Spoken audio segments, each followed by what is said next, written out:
எல்லா விஷயத்திலையும் ஒரு 2-3 உதாரணம் மட்டும். திருக்குர்ஆனில பிழை இருக்கு என்று சொல்லி நாம தெரிஞ்சிருக்கோமா? திருக்குர்ஆனில் பிழை இருக்கிறது என்று யாரும் எழுத்து பிழை, வசன ரீதியான பிழைகள் இருக்கிறது என்று நாம நம்பியிருக்கோமா? இல்ல, இதுவரைக்கும் நாம நம்பல. ஆனா பி ஜெயினுலாப்தீன் அவர்களை பொறுத்த வரைக்கும், அதாவது டிஎன்டிஜேனுடைய பேர்ல அதனுடைய தலைவராக இருக்கிற பிஜேயை பொறுத்த வரைக்கும் அவர் என்ன செய்யறார் அப்படின்னு சொன்னா, திருக்குர்ஆனில என்ன செய்யப்படுது, எழுத்து பிழைகள் நிறைய இருக்குது. அந்நரத்தில இந்த திருக்குர்ஆனை எழுதக்குள்ள அந்நரத்தில இருந்து இந்த பிழை அவதானிக்கல அப்படின்னு சொல்லி இந்த அவருடைய திருக்குர்ஆன் துவக்கப்பட்ட வரலாறுன்ற இந்த பகுதியில் அப்படியே திருக்குர்ஆனிலே இருக்கிற பிழைகள் அப்படின்னு என்ன செஞ்சிருக்காரு, ஒரு பக்கம் அப்படியே திருக்குர்ஆன்ல பிழை என்ன சொல்லியிருக்காரு, சுட்டி காட்டியிருக்காரு. சுப்ஹானல்லாஹ். இதையும் பார்த்துக்கிட்டு இதையெல்லாம் வாசிச்சதுக்கு பிறகும் நாம அவர் சொல்றதா மார்க்கம், இதுதான் சரியான வழி வழி வழி ஒரு நேரான வழியில இயக்கம் உண்டு சொன்னால் எப்படி உங்களுக்கு மனசு வருது? அதான் நம்ம கேட்கும், எப்படி மனசு வருது? எங்களுக்கு வருது இல்லை, நாங்களும் நினைச்சிருந்தோம் அப்படித்தான். ஆனா இவைகளை எல்லாம் பார்த்ததுக்கு பிறகு, இன்னும் நான் சொல்ல போற விஷயங்களை எல்லாம் பார்த்ததுக்கு பிறகு அப்படி மனசு ஏற்றுக்கொள்ளல. ஒரு ஈமானிய உள்ளம் அப்படி என்ன செய்யாது, ஏற்றுக்கொள்ளாது. இப்ப திருக்குர்ஆனில பிழை அப்படின்னு சொல்லி என்ன செய்யப்பட்டிருக்கு, இந்த ஒரு லிஸ்ட் ஒன்று, ஒரு பக்கம் அப்படியே என்ன செய்யப்பட்டிருக்கு, போடப்பட்டு இதுல விளக்கம் தெரியாம நேரத்தில் எழுதி வச்சாங்க அந்த ஆக்கள். அப்படியே இன்றைக்கு வரைக்கும் அந்த பிழைகள் என்ன செய்யறாங்க, எழுதி வச்சுட்டு குந்திருக்காங்க அப்படின்னு சொல்லி இங்க என்ன செஞ்சிருக்கி, லிஸ்ட் போட்டு தந்திருக்காரு. இவ்வளவுக்கும் அதே மாதிரி தான் உள்ளுக்கு எழுதிருக்கு, அது வேற விஷயம். இது இந்த திருக்குர்ஆன்ல என்ன செய்யப்பட்டிருக்கு, எழுதப்பட்டிருக்கு. அதோட மட்டும் இல்ல, அல்லாஹ் தஆலா இந்த திருக்குர்ஆனை இப்படி எழுத்து மூலமாக பாதுகாக்கிறதாக சொல்லவே கிடையாது. உள்ளங்கள்ல பாதுகாக்கிறேன் என்ன சொல்லியிருக்கானே தவிர இப்படி எழுதி எல்லாம் பாதுகாக்க என்று அல்லாஹ் சொல்லல. அதனாலதான் இப்படி எழுத்து பிழை வந்திருக்கி அப்படின்னு சொல்லி பின்னுக்கு ஒரு அடிக்குறிப்பில் இன்னும் உண்டு. அந்த தான் பிழைகள் என்று சொல்லி எழுதினத்தை உறுதிப்படுத்துறதுக்காக வேண்டி என்ன செய்ய எழுதப்பட்டிருக்கு அப்படின்னு சொன்னா 927வது பக்கம் அல்லாஹ் தஆலா எழுத்து வடிவத்தில பாதுகாக்கிறதாக எந்த இடத்திலையும் குறிப்பிடல. மனிதர்களுடைய உள்ளங்களில் தான் நாம் பாதுகாப்பேன் என்று கூறுகிறான் அப்படின்னு சொல்லி 927ஆம் பக்கம் எழுதி வச்சு என்னத்தை ஏற்படுத்துறார் அப்படின்னு சொன்னா, இன்றைக்கு நீங்க வச்சிட்டு இருக்கீங்களே எது இந்த குர்ஆன் எல்லாம், இது பாதுகாக்கப்படாதது அப்படின்ற ஒரு நிலைப்பாட்டை இந்த சமூகத்தில் ஏற்படுத்துற அளவுக்கு இந்த திருக்குர்ஆனில் என்ன செய்யப்பட்டிருக்கு, எழுதப்பட்டிருக்கு. இதோட நிக்குதா இந்த திருக்குர்ஆன் உள்ள புல பிடிச்சது கிடையாது. அத்தியாயங்களை வருஷப்படுத்துறது எப்படி வருஷப்படுத்தினது? முதலாவது சூரத்துல் ஃபாத்திஹா, 2வது சூரத்துல் பக்கரா, 3வது சூரத்துல் ஆல இம்ரான், 4வது சூரத்துல் நிசா, 5வது சூரத்துல் மாயிதா. இந்த ஒழுங்குபடுத்தலுக்கு தான் இன்றைக்கு குர்ஆன்ல இருக்கிற ஒழுங்குபடுத்தல், அவர் குர்ஆன்லயும் இருக்கிற ஒழுங்குபடுத்தல் தான் அது. இதை எப்படி சொல்றாரு அப்படின்னு சொன்னா, இது அல்லாஹ்வோ அல்லாஹ்வுடைய தூதரோ ஒழுங்குபடுத்த கிடையாது. இது யார் ஒழுங்குபடுத்தினார்னு சொன்னால் உஸ்மான் ரலியல்லாஹு தஆலா அன்ஹு அவர்கள் தான் என்ன செஞ்சாரு, அவர காலத்துல அவருக்கு எப்படி நியாயமாக என்னென்ன படிச்சோ அதை வச்சு என்ன செஞ்சிருக்காரு, ஒழுங்குபடுத்தி இருக்காரு. அதாவது உஸ்மான் ரலியல்லாஹு தஆலா அன்ஹு அவங்களுக்கு எது நியாயமாக படிச்சோ அந்த அடிப்படையில ஒழுங்குபடுத்திருக்காரு அப்படின்னு இந்த திருக்குர்ஆனிலேயே இந்த வரலாற்றில 909வது பக்கம் என்ன செய்யப்பட்டிருக்கிறது, எழுதி வைக்கப்பட்டிருக்கு. இதுக்கு முன்ன என்ன அப்படின்னு சொன்னா, சஹாபாக்களுடைய அந்த கருத்துக்கள் ஒரு கருத்தை கூட எடுக்க கூடாது என்று வேறு பிரச்சாரம். இஜ்மாஉ சஹாபா, அதாவது ஒட்டுமொத்தமாக எல்லா சஹாபாக்களும் சேர்ந்து ஒரு விஷயத்துல ஒட்டுமொத்தமான ஒரு கருத்தை சொல்றாங்கன்னு சொன்னால், ஒரு கருத்து வேறுபாடு கூட ஒருவர் கூட தெரிவிக்கல அப்படின்னு சொன்னாலும் அந்த கருத்தை எடுக்க முடியாது. ஏனென்றால் திருக்குர்ஆன் ஹதீஸ்ல இல்லாட்டி அது மார்க்கம் கிடையாது, தூக்கி வீஷ். இந்த கருத்தை சமூகத்தில் அப்படியே பரப்பியாச்சு. பரப்பிட்டு இங்க என்ன எழுதப்பட்டிருக்கு அப்படின்னு சொன்னால், இந்த சூரத்துகளுடைய வருஷப்படுத்தல் இருக்குதானே, இது உதுமானால தான் செய்யப்பட்டது அப்படின்னு எழுதினால் என்ன கருத்து, இந்த ஒழுங்குபடுத்தல் எல்லாம் தேவையில்லை, இது யாரு செஞ்சா, அல்லாஹ்வோ அல்லாஹ்வுடைய ரசூலோ செய்யல, இது என்ன பின்னுக்கு வந்த உஸ்மான் ரலியல்லாஹு தஆலா செஞ்சது, அவர் ஒரு சஹாபி, அவர் மூளையும் உண்டுதான், எங்கட மூளையும் உண்டுதான், அவர் கருத்துக்கள் எல்லாம் ஆதாரமாக மாறாது என்று சொல்லி எப்படி வேணும்டால் நீங்க என்ன செய்யுங்க, நீங்க திருக்குர்ஆன் துவக்க போறீங்களா, எப்படி வேணும்டாலும் எழுதிக்கு போங்க அப்படின்ற மாதிரி என்ன செய்யப்பட்டிருக்கு, எழுதப்பட்டிருக்கு. இது சரியான கருத்தா? அதையும் நாம கொஞ்சம் பார்த்துக்கொள்ளணும். உண்மையிலேயே பிழையிலையும் தவறிலையும் மிக மோசமான பிழையான ஒரு கருத்து. ஏனென்று சொன்னால் ஹதீஸ்களை பார்க்கக்குள்ள அது மட்டும் இல்லை, நான் இன்னொன்று சொல்றேன், அவரு இன்றைக்கு இந்த திருக்குர்ஆன்ல இப்படி எழுதி வச்சிருக்காரு. ஆனால் அவர பழைய ஸ்பீச் ஒன்று இருக்குது, அதுல அந்த குராபிகளுக்கு கபர் வணங்கிகள் பித்அத்துகளை செய்யக்கூடாது என்று பிரச்சாரம் தௌஹீது ஜமாத்ன்றது செஞ்ச உடனேயே, அப்ப குர்ஆன்ங்கிறது பித்அத் இல்லையா? ரசூலுல்லாஹ் காலத்துல இப்படி என்ன செய்யப்படல, ஒழுங்குபடுத்தப்படலையே. உஸ்மான் அவருக்கு பின்னோளாக்கள் தானே அதை செஞ்சாங்க, எனவே அதுவும் இப்படி புத்தகமா வந்திருக்கிறதும் பித்அத் தானே என்று சொன்னதுக்கு அவர் பதில் கொடுத்த அந்த காலத்துல இந்த கருத்தை எழுதுறதுக்கு முன்னுள்ள ஆரம்ப காலத்துல கொடுத்த பதில் என்ன தெரியுமா? அதை நீங்க போட்டு கேளுங்க, இப்ப கேட்டுறதுக்கு நேரம் இல்லை. போட போறீங்களா? முடிஞ்சதுக்கு பிறகு சகோதரர்கள் இருந்தா போட்டு காட்டுவோம். இந்த விஷயம் முடிஞ்சது பிறகு என்ன சொல்றார் அப்படின்னு சொன்னால், கிடையாது, எவர் இந்த கருத்தை சொல்கிறார்களோ அவர்களுக்கு சொல்லுங்கள், தெளிவாக விளங்குங்கள். நபி அவர்களுடைய மரணத்துக்கு முன்பே இப்பொழுது எப்படி திருக்குர்ஆன் இருக்கிறதோ அப்படி என்ன செய்யப்பட்டு விட்டது, ஒழுங்குபடுத்தப்பட்டு விட்டது. ஒரு எழுத்து கூட கூடுதல் குறைத்தல் செய்தது கிடையாது என்று அடித்து என்ன செய்யறாரு. இதுக்குரிய ஆதாரம் இருக்குது. எப்படி ஆதாரம்? ஒரு சஹாபி சொல்ல, நான் இப்ப சொல்ல வர ஹதீஸ்கள் இதையெல்லாம் என்ன செய்யறாரு, இந்த இதுல அன்னரத்துல பேசியிருக்காரு. ஆனா இப்ப என்ன செய்யறாரு என்று சொன்னால், இந்த சூரத்துகளுடைய ஒழுங்குபடுத்தல் எல்லாம் அது ரசூலுல்லாஹ் காலத்துல செய்யல என்று சொல்ல வந்தா யாருல பிரச்சனை நடந்திருக்கு, எங்கேயோ ஒரு இடத்துல என்ன செய்யப்படுது, அப்படியே போனவர் இப்படி ட்ரெயின் ஆகி வாரது விளங்குதா இல்லையா? ஆரம்பத்துல பேசின பேச்சுக்கும் இப்ப எழுதியிருக்கிற எழுத்துக்கும் இதை போட்டு காட்டுங்க, பிரச்சனை இல்லை. பொருள் அன்புக்குரிய சகோதரர்களே, இது தவறு இந்த கருத்து.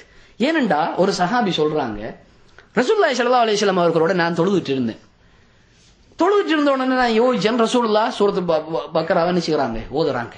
சூரத்துல் பக்ராவை ஓதிட்டு அப்படியே முடிச்சிருவாங்களோன்னு இல்ல, சூரத்துல் ஆல இம்ரான் ஓதுறாங்க. ஆல இம்ரான் ஓதி போட்டு முடிச்சிருவாங்களான்னு பார்த்தா கிடையாது, நிசா ஓதுறாங்க. இப்படியே ரசூலுல்லாஹி ஸல்லல்லாஹு அலைஹி வஸல்லம் அவர்கள் அஸ்ஸபுஉத் திவால் வரிசையாக இந்த சூரத்துல் பக்ரா, ஆல இம்ரான், நிசா, மாயிதா என்று வருகின்ற அடிப்படையில் வருகின்ற 7 சூறாக்களையும் ஒரே ரக்காத்திலே ஓதி தொழுதார்கள் என்று அந்த சஹாபி அவர்கள் அறிவிக்கின்ற செய்தி இப்னு அபி ஷைபா, முஸன்னஃப் இப்னு அப்துர் ரஸாக் என்ற கிரந்தங்கள், அகமது என்ற பல கிரந்தங்கள்ல பதிவு செய்யப்பட்டிருக்கு. எனவே அந்த சஹாபி நபி அவர்கள் எப்படி ஓதினாங்கன்னு சொல்லி அறிவிக்காரே, இதை நாம பார்க்க கூடாதா? இது ஒன்று. அடுத்தது ஆயிஷா ரலியல்லாஹு தஆலா அன்ஹா அவர்கள், ரசூலுல்லாஹ்வோட தூங்கின ஒரு சஹாபியா, ரசூலுல்லாஹ்வுடைய அன்புக்குரிய மனைவி. அவங்க என்ன சொல்றாங்க அப்படின்னு சொன்னா, ரசூலுல்லாஹி ஸல்லல்லாஹு அலைஹி வஸல்லம் அவங்க தூங்க போகிறதுக்கு முன்னால தன்னுடைய விருப்பில இருந்து குல் ஹுவல்லாஹு அஹதை ஓதுவார்கள், குல் அஊது பிரப்பில் ஃபலக்கை ஓதுவார்கள், குல் அஊது பிரப்பின் நாஸை ஓதுவார்கள். ஓதி தன்னுடைய 2 கைகளையும் விரித்து அதிலே ஊதுவார்கள். ஊதி தன்னுடைய உடம்பில் அவர்களுக்கு முடிந்த வரிகளை எல்லாம் தேய்ப்பார்கள். 2 இந்த புறங்கால்கள் இருக்கிறதே, அந்த 2 புறங்கால்களை மட்டும் தேய்க்க மாட்டார்கள். அப்படி என்று சொல்ற இந்த ஹதீது புகாரி, திர்மிதி, இப்னு மாஜா, நஸை போன்ற கிரந்தங்கள் எல்லாம் பதிவு செய்யப்பட்டிருக்கே. ஆயிஷா ரலியல்லாஹு தஆலா அப்படித்தானே சொல்றாங்க. அது மாதிரி தான் இந்த திருக்குர்ஆன் இருக்குது. இது நான் 2 ஹதீஸ் மட்டும் போதும் என்ற நிறைய விஷயம் இருக்கிறதால, எனவே இந்த ஹதீஸ்கள் எல்லாம் என்னது, அது மட்டும் இல்லை, ரசூலுல்லாஹி ஸல்லல்லாஹு நம்ம எல்லாம் தெரிஞ்ச ஹதீஸ்ன்றதுக்காக சொல்றோம் சுருக்கமாக. லா ஸலாத்த லிமன் லம் யக்ரா பிஃபாத்திஹத்தில் கிதாப், ரசூலுல்லாஹ்வுடைய ஹதீஸ். எவரு ஃபாத்திஹத்துல் கிதாப் ஏன் பேர் வந்துச்சு அப்படின்னு சொன்னால், திருக்குர்ஆன்ல முதலாவது சூறாவாக வைக்கப்பட்டிருக்கிறது சூரத்துல் ஃபாத்திஹா. எவரு தன்னுடைய தொழுகையிலே இந்த சூரத்துல் ஃபாத்திஹாவை, ஃபாத்திஹத்துல் கிதாபை ஓதவில்லையோ, திருக்குர்ஆனை தொடக்கி வைக்கின்ற சூறாவை ஓதவில்லையோ, அவருக்கு தொழுகை சேராது என்று சொன்னார்களே. இது நபி அவர்களுடைய ஹதீதே. முதலாவது சூரத்துல் ஃபாத்திஹாவா இறங்கும் போது இறங்கியது இல்லை. இக்ரா பிஸ்மி ரப்பிக்கல்லதி என்ற அந்த சூரத்துல 5 வசனம் தான் முதல்ல இறங்கியது. அப்ப ரசூலுல்லாஹ்வினுடைய ஒழுங்குபடுத்தலையே அப்பயே ரசூலுல்லாஹ் ஒழுங்குபடுத்திட்டாங்க. எப்படி? முதலாவது சூரத்துல் ஃபாத்திஹா, 2வது சூரத்துல் பக்ரா தானே. அந்த ஹதீஸ் அதானே சொல்லுது. ரசூலுல்லாஹ் இந்த சூறாவை, இந்த திருக்குர்ஆனை தொடக்கி வைக்கிற சூறாண்டு சூரத்துல் ஃபாத்திஹாவுக்கு பேர் சொன்னாங்களே. இந்த ஹதீஸ் புகாரி முஸ்லிமில் இருக்குது. இதையெல்லாம் தூக்கி வீசி போட்டு இந்த சமூகத்தில் இந்த திருக்குர்ஆனுக்கு இருக்கிற கண்ணியத்தை என்ன செய்யறது, போக்குறது தான் இவர்களுடைய முடிவாக இருக்குதா? இது யாருடைய ஊடுருவலாக கூட இருக்கலாம் தானே, வேற ஒரு சக்தி இவரை பயன்படுத்தலாம் தானே என்ன செய்ய வைக்குது, நம்மளை சிந்திக்க வைக்குது.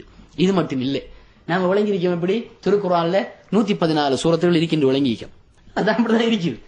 அதை எப்படி எழுதிருக்க அப்படின்னு சொன்னால் எந்த ஆதாரமும் கிடையாது.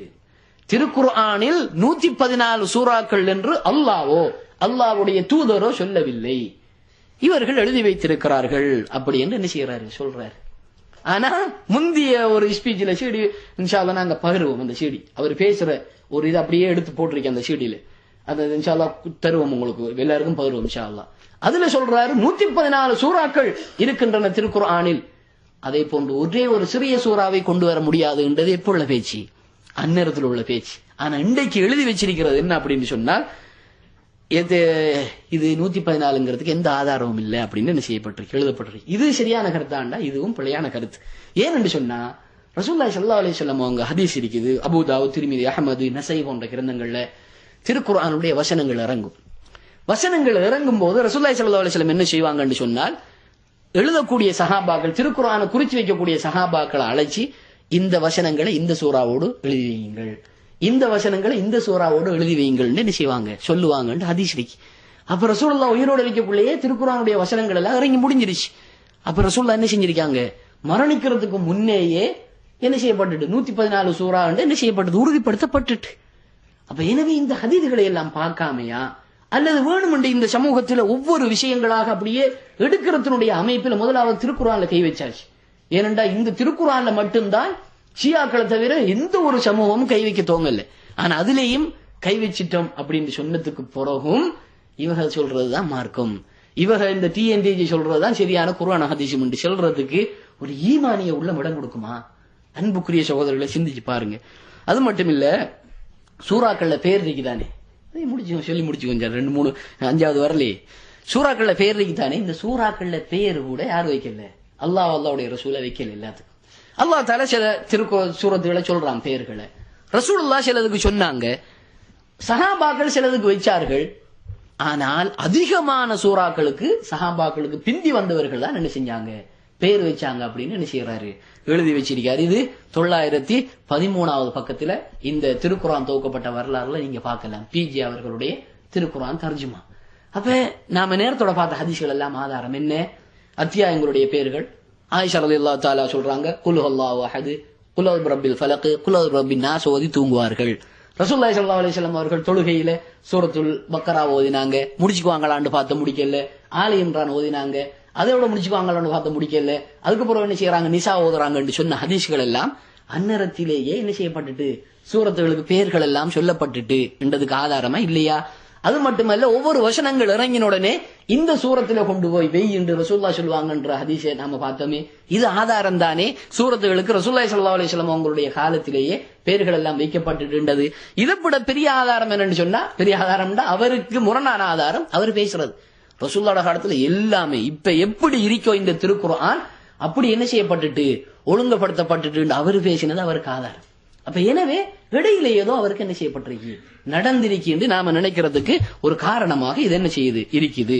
இது நிறைய ஹதீஸ்கள் அதுக்கு இருக்கு. அது மட்டும் இல்ல, வசனங்கள் இருக்குதானே, இந்த வசனங்கள் கூட அந்த காலத்துல எல்லாம் கிடையாது. சும்மா இருந்த குர்ஆனை இந்த ஆட்கள் பிடிச்சி என்ன செஞ்சிருக்கான், தேவையில்லாம வசனங்களை போட்டு வச்சிருக்கான் அந்த கருத்து. அதால எழுவாய் ஒரு வசனத்தில் எரிக்கி, பயனில் ஒரு வசனத்தில் எரிக்கி. அடை வசனம் உண்டு அந்நிய அறிக்கணும்னா ஒரு முழுமையான கருத்து வரணும். ஆனா அப்படி வரல, நிறைய இடங்கள்ல வசனங்களை ஒழுங்காக போட தெரியல அப்படின்னு சொல்லி 921வது பக்கத்துல இந்த திருக்குர்ஆன் துவக்கப்பட்ட வரலாறுல அவர் என்ன செஞ்சிருக்காரு, எழுதி வச்சிருக்காரு. இந்த எழுத்துக்கள் எல்லாம் என்னத்தை குறிக்குது? இது ஒரு சரியான ஒரு நம்பிக்கை, சரியான ஒரு அமைப்பு கொண்டு போறாரு, அவர் தான் திருக்குர்ஆனை ஹதீஸை முழங்கினார்ன்றதை குறிக்குதா? அல்லது ஏதோ ஒரு மன மாற்றம், ஏதோ ஒரு சிந்தனை மாற்றம் அவர்கிட்ட இடையில ஏற்பட்டிருக்கின்றது என்ன செய்யுது, விளங்கப்படுத்துதா? ரசூலுல்லாஹி ஸல்லல்லாஹு அலைஹி வஸல்லம் அவர்களுடைய ஹதீஸ் உண்டு, திர்மிதி, இப்னு மாஜா, நஸீ போன்ற கிரந்தங்கள்ல பதிவு செய்யப்பட்டிருக்கு. இன்ன சூரத்தம் மினல் குர்ஆனி 30 ஆயா ஷஃபஅத் லிரஜுலின் ஹத்தா கஃபர லஹு வஹிய சூரத்துன் தபாரக்கல்லதி பியதிஹில் முல்கு. இந்த சூரா ரசூலுல்லாஹி ஸல்லல்லாஹு அலைஹி வஸல்லம் சொன்னாங்க. அபூ ஹுரைரா ரலியல்லாஹு தஆலா அன்ஹு அவங்க அறிவிக்கிற ஹதீஸ், திருக்குர்ஆன்ல ஒரு சூரா இருக்குது, 30 வசனங்களை கொண்ட அந்த சூரா. இந்த சூறாவை ஒரு மனிதன் ஓதினான் என்றால் மறுமையில் அந்த சூரா இவனுக்கு சாட்சி சொல்லும். அந்த சூரா தான் தபாரக்கல்லதி பியதிஹில் முல்கு வஹுவ அலா குல்லி ஷைஇன் கதீர் என்று ரசூலுல்லாஹ் சொன்ன ஹதீஸ் திர்மிதி, இப்னு ஹிப்பான், நஸீ போன்ற கிரந்தங்களில் பதிவு செய்யப்பட்டிருக்கு. இன்றைக்கு தபாரக்கல்லதி நீங்க எடுத்து பாருங்க, 30 இருக்கா இல்லையா? 30 இருக்கு. அப்ப திருக்குர்ஆன் ஒழுங்காக என்ன செய்யப்படல, நம்பர்கள் போடப்படலன்னு சொன்னா இன்றைக்கு என்ன செஞ்சிருக்கணும், 35-40 என்ன செஞ்சிருக்கணும், வந்திருக்கணும். அது மட்டுமல்ல, ரசூலுல்லாஹி ஸல்லல்லாஹு அலைஹி வஸல்லம் அவங்க சொன்னாங்க, மன் ஹஃபில 10 ஆயாத்தின் மின் அவ்வலி சூரத்தில் கஹ்ஃபி உஸிம மினத் தஜ்ஜால். இது எதுல வாரது, முஸ்லிம், இப்னு ஹிப்பான் போன்ற கிரந்தங்கள்ல வாரது. எந்த ஒரு மனிதன், எந்த ஒரு முஸ்லிம் சூரத்துல் கஹ்ஃபினுடைய முதல் 10 வசனங்களை மனனமிடுகிறாரோ அவர் தஜ்ஜாலுடைய ஃபித்னாவிலே இருந்து பாதுகாப்பு பெறுவார். அப்ப ரசூலுல்லாஹி காலத்திலே ஆயத்துகள் என்ன செய்யப்பட்டிருக்குது, ஒழுங்குபடுத்தப்பட்டிருக்கா இல்லையா? அந்த அடிப்படையை தான் இன்றைக்கும் என்ன செய்யுது, வந்திருக்குது. இன்னும் ஒரு ஹதீஸ், ஹுதைஃபா ரலியல்லாஹு தஆலா அன்ஹு அவங்க சொல்றாங்க, ஸல்லைத்து மா ரசூலுல்லாஹி ஸல்லல்லாஹு அலைஹி வஸல்லம், ரசூலுல்லாஹ்வோட நான் தொழுதேன். அப்பொழுது ரசூலுல்லாஹி ஸல்லல்லாஹு அலைஹி வஸல்லம் அவங்க சூரத்துல் பக்கரா ஓத ஆரம்பிக்காங்க. நான் நினைச்சேன் 100 வசனங்களோட ரசூலுல்லாஹ் ருக்குக்கு போவாங்கன்னு நினைச்சேன். ஆனா ரசூலுல்லாஹ் என்ன செய்யல, போகல, தொடர்ந்து ஓதுறாங்க. எது வரைக்கும் என்று சொன்னா முழுமையாக சூரத்துல் பக்கராவை ஓதி முடிக்கும் வரைக்கும் ரசூலுல்லாஹ் 1 ரக்காத்து தொழுதாங்கன்னு சொல்றாரு. முஸ்லிம், அபூதாவுத், திர்மிதியில ஹதீஸ் இருக்குது. அப்ப அந்த சஹாபி 100 வசனத்தோட போவாங்கன்னு நினைச்சேன் அப்படின்னு சொல்றாங்களே, இது பொய்யா? அந்நேரத்தில் இந்த வசனங்கள் எல்லாம் ஒழுங்குபடுத்தப்படல, தெரியப்படுத்தப்படல என்று சொன்னதெல்லாம் பொய்யாகுமா? இதுகள் எல்லாம் என்ன, இதெல்லாம் எழுதப்பட்டிருக்கு. அப்ப குர்ஆனில் இருக்கிற அந்த சமூகம் கொடுத்திருக்கின்ற கண்ணியத்தை, மகிமையை உடைச்சி இந்த திருக்குர்ஆன ஒரு பொடுபோக்காக தூக்கி ஏதோ பிழைகள் நிறைஞ்ச ஒன்றாக இந்த சமூகத்துக்கு காட்டுறது ஒரு நோக்கமாக இருக்குதா இல்லையா அந்த எழுத்துக்கள்ல? அது மட்டும் இல்ல, நிறுத்தல் குறியீடுகள் இருக்குதே, இந்த நிறுத்தல் குறியீடுகள் எல்லாம் ரசூலுல்லாஹ் காலத்திலேயும் கிடையாது, அல்லாஹ் இறக்கி வச்சதுலயும் கிடையாது. பின்னால வந்தாக்கள் என்ன செஞ்சாங்க? நிறுத்தல் குறியீடு போட்டாங்க. மக்கி மதனி என்று பிரிச்சதெல்லாம் இந்த பின்னுக்கு வந்தாக்கள் என்ன செஞ்ச வேலைகள் எல்லாம் பிதத்தான வேலைகள். இப்படி நிறைய. அது மட்டும் இல்ல, இன்னும் ஒரு முக்கிய இதை மட்டும் சொல்லி திருக்குர்ஆனில் அவர கையாடல்களை என்ன செய்யறேன், முடிச்சு கொள்றேன். இன்ன சொல்லி இருக்குது. இன்ன சொன்னா உறுதியாக, நிச்சயமாக, திடமாக என்ற கருத்து. அன்னைக்கும் அதே கருத்து தான். திருக்குர்ஆன்ல வார இன்ன சொல்லோட வார எந்த ஒரு வசனத்துக்கும் அவர் என்ன செய்யல, கருத்து எழுதல. ஏனப்பா, நீ ஒரு தர்ஜுமா பண்றாய், நீ ஒரு மொழிபெயர்ப்பு ஒன்று செய்யறாய். இன்னும் ஒரு அமானிதம் என்னவென்றா, ஒரு புத்தகத்தை கூட தர்ஜுமா பண்ணினால், மொழிபெயர்ப்பு செஞ்சால் ஒரு அமானிதம் என்னண்டா, அதுல இருக்கிறத அப்படியே எழுதணுமே அப்படின்னு கேட்டா, அது தமிழ்ல கிடையாது, அரபுல அந்த இலக்கியமிக்கு, தமிழ்ல அப்படி எல்லாம் போடுறது கிடையாது. நிச்சயமா அதுக்கும் போட்டிருக்க இயலாது என்று சொல்லி நியாயப்படுத்துற அளவுக்கு இருக்குது. இது எந்த இடத்துக்கு நம்மளை கொண்டு போகும்? இப்படியே இந்த மனுஷனோடைய நாம போனா நம்மளை எங்கேயோ கொண்டு போய் இந்த திருக்குர்ஆனையும் தூக்கி வீசுற அளவுக்கு நம்மளை ஆக்கி போட்டுருமே. இதையே நாம யோசிக்காம இல்ல, தூக்கி பிடிச்சிக்க நிக்கமே, இதுதான் தௌஹீதுன்னு சொல்லி குர்ஆனையே கையாடல் செஞ்சதுக்கு பிறகு நாம இன்னமும் தூக்கி பிடிச்சி வச்சுக்கிறோங்கிறது ஒரு மூமினை பொறுத்த வரைக்கும் அது அழகாக எனக்கு என்ன தெரியல. சரி, இது குர்ஆன். ஹதீஸ்ல வர்ற விஷயம் என்னன்னு சொன்னா, ஷேக் அப்துல் ஜலீல் மதனி அவங்க சொல்லும் போது தெளிவா சொல்லிட்டாங்க. பல ஹதீஸ்கள் இந்த சமுதாயத்தில சில ஹதீஸ்கள் அந்நேரத்திலேயே பேசப்பட்ட ஹதீஸ்கள் இருக்கு. இது ஹதீஸ்ல சொல்லி சிலர் நிராகரிச்சு கடுமையான பதில்கள் கொடுக்கப்பட்டு கடைசியில பேசினவங்களே எங்கடாவே ஒளிச்சுக்கிறேன் தேர்ற அளவுக்கு பதில்கள் கொடுக்கப்பட்ட ஹதீஸ்கள் சிலது இருக்கு. ஆனா இவரை பொறுத்த வரைக்கும் இவர் நிராகரிக்கிற ஹதீஸ்கள் இருக்கே 50க்கும் மேற்பட்ட ஹதீஸ்கள் என்று சொல்லி 50க்கும் குறைவானது அப்படின்னு சொல்லி எழுதியிருக்காரு இந்த